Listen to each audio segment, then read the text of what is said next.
that moment when you just have to grapple with the fact that things are not good, and there's no guarantee that things will get good, is really fascinating to me, especially if it's like, wow, I've been a part of this, and now I just got to step back and say, that's not going all that well. Yeah, it's not good. Well, before I became CEO, this was in 2007, I was really thinking hard about what is the common cause of all of this. And we had for years been using the Gallup survey to measure our employees' engagement. But it's really just engagement. It really just means, where's their energy? Where are their heads? And as I said earlier, we used to show up in the bottom 20 or 25% of companies. And our union employees, I remember the survey where they came in the 9th percentile, the bottom 10%. That's half our company. Yeah. I remember looking at that. I used to get these surveys and think, well, that's not great. But I didn't do anything about it as I rose up through the company. But I remember looking at that one and saying, nothing good comes of having half your company be in the bottom 10% of energy level. And it dawned on me that this is the common cause, that we've got people at the company who are dispirited. They're not bringing their energy. They're not bringing their creativity. They're not bringing their will to changing things. And I remember giving a speech to our top 200 leaders and saying, I've come to a conclusion of what's wrong with this company, and it's the culture we've created. And until we change the culture in the heart of this company, nothing's going to get better. So that's our job. But the honest truth is that I had no idea how to do that. I didn't really even know what I was describing when I said culture. Yeah. I just knew that our people were not with us. It's sort of amorphous, but at the same time, it's not that common to hear a leader come in and say the culture is wrong, because that's one of the scariest things to say, I think, because it's so big, and it means you're telling people that we and the way we're living together is not working. Right. People don't necessarily like to hear that right away. Well, the interesting thing was when I said it, I got a standing ovation. Really? Because they knew it. Our leaders knew it. And it was the great unspeakable. And when it was spoken openly, they erupted in support. So I knew that I touched something that they intuitively knew actually was the heart of the problem. And but I didn't know what to do about it. And it was my discovery as a leader was figuring out how to change a culture. And I didn't grow up that way. I was never told that as a business leader, your first job was shaping the culture and energy of people. I was taught that the first job was strategy and finances and operations and those sorts of things. And people were a side discussion, maybe one course on human resources. But it's actually the heart of what you do as a leader. Yeah. I mean, I certainly believe that. I'm obviously working at a very different scale, but so much of that story resonates with my experience with Optimize as well, is that, the first question we ask everyone is, if you could change something, what would you change? And I think that's not been a culture in education for most of students' lives. It's usually been, here's what you have to do in order to get to the next step, and here's the next hurdle you have to jump over, the next hoop you have to jump through. And it's the teacher assigning the problem sets, and you have to solve for that exact set, and that's it. And that's teachers are one of the most important professions in society. I have nothing but respect for them, but to have a space that just said, well, if you could do something, what would you do? Have some space for that can ignite that flame for everything else. And I think that one thing that's interesting about what you said is that you asked them about their personal values and what they personally would like to change, and then built that into sort of how does that connect into the company. And I think that that's something that even now that sort of purpose and meaning is becoming more trendy in sort of leadership and management. I think sometimes people are in a room and they think, well, now I've got my work hat on, and so what does purpose for the job mean? But it's like, no. What is purpose for you as a human? because you're here as yourself. And then we can connect that to how we work together. Well, that was a big learning for me as a leader, is that people in a company are hungry to have their personal values connected to their work life. And we're taught to separate them. Yeah. Some business people are embarrassed to connect the two. Right. If you have to partition your life into the work world and the personal world. And I learned that was wrong. But I was, you were talking about problem sets. I was assigned a giant problem set that really accelerated my learning. And it was the Great Recession of 2008. At 2007, I said our culture's broken. 2008, I was trying to figure out what to do about it.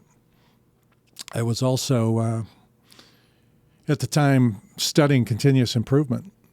Because so much was broken, I figured we needed a methodology to improve ourselves. And I had a coach from Toyota who was teaching me their continuous improvement system. And I remember crystal clear when he said to me, Gerry, the heart of the continuous improvement methodology is human dignity. And I was like, what are you talking about? I thought the heart was a bunch of methodologies and statistical analyses. And so I got into a conversation with him, and here's the root of it. Continuous improvement is a request that people bring their intelligence and their creativity and their focus and their energy to the company's betterment. How can you ask people for their best and deepest energy if you don't stand for that in their lives? Right. And so what he meant is if the company really doesn't stand for the best for the future of their people, how can you ask that from them? And they will intuitively know if they're being duped, and they won't give the energy and creativity. It won't happen. And, his statement that continuous improvement rests on human dignity went from sort of a mystical sounding statement to something that, as I thought about it more, became very practical. Of course, people will give if they believe that a company stands for the best in their lives.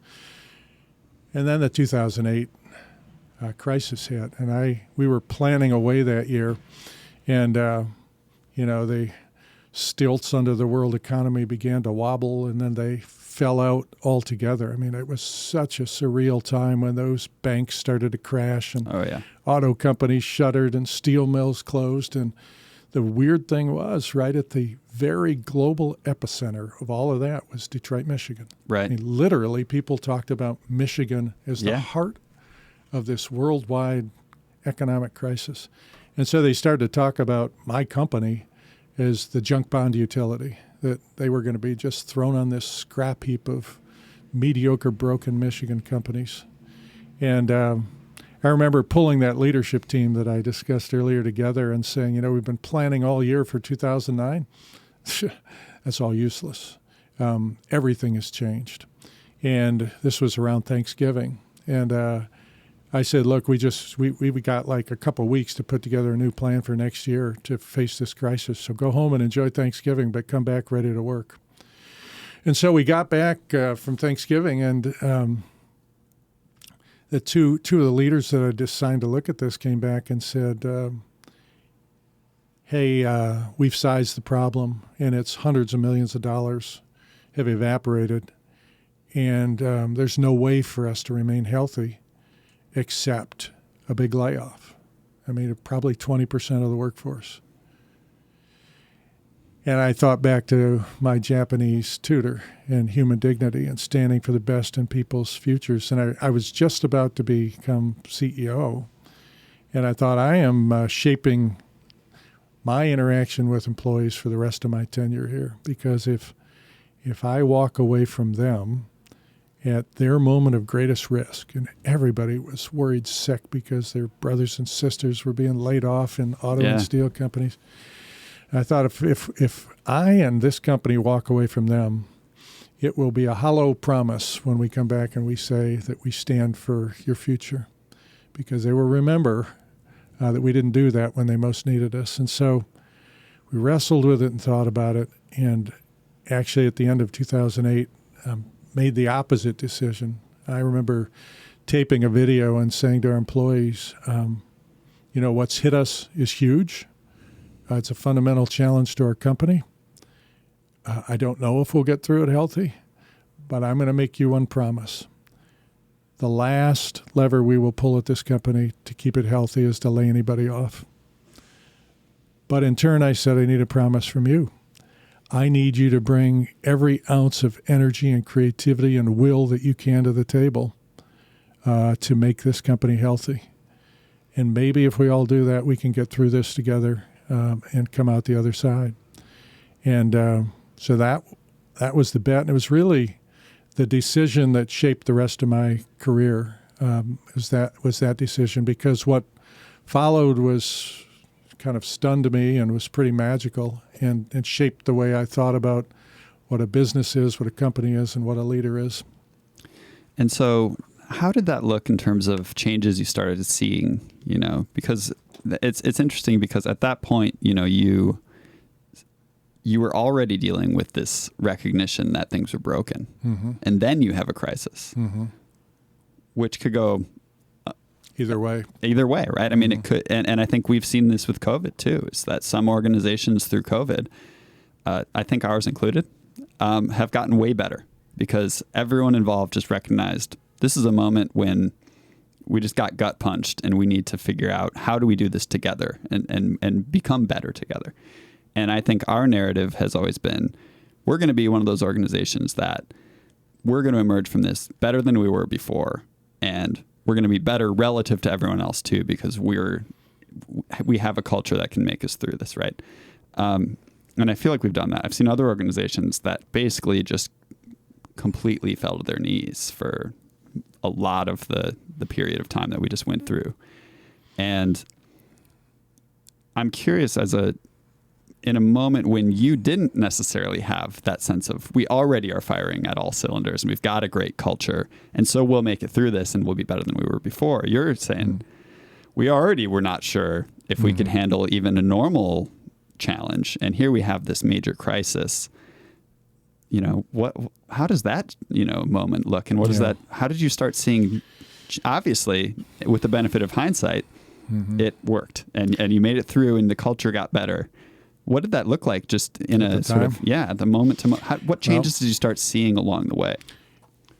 So you're right. With the benefit of hindsight, that crisis was an amazing gift. Although I remember saying to my wife over Christmas in 2008, as 2009 was bearing down on us, I really hope this works. I said, I entered 2009 with so much uncertainty about what the year would bring. But I remember vividly, I had a CFO at the time, Peter, and I remember him coming to me at the end of January. We had laid out a financial plan to make it through, and he came to me and said, hey, we beat the plan in January. I was like, really? That's amazing. Then he came to me in February and said, we beat the plan again. And I was like, how? Because around us, things were shutting down. The city of Detroit's heading to bankruptcy. Our load is way off. And he came to me at the end of the first quarter and said, we beat our budget again. And I said, Peter, something's wrong with your financial models. Because it was so counterintuitive to me that we would actually be beating our plan, not gasping to try to keep up with it. He said, well, I don't think there's anything wrong, but I'll check. Well, to make a long story short, April, May, June, same story. And I kept telling him, I think there's something wrong with your financial models, Peter. He came to me at the end of August. And I can remember he was in an office here in Ann Arbor and told me we'd beat the budget again in a month when I was sure we wouldn't. I slammed the table. And I told him, Peter, your models are broken. Go find out what's wrong. And he screamed back at me, Gerry, my models are not broken. This is just what's happening.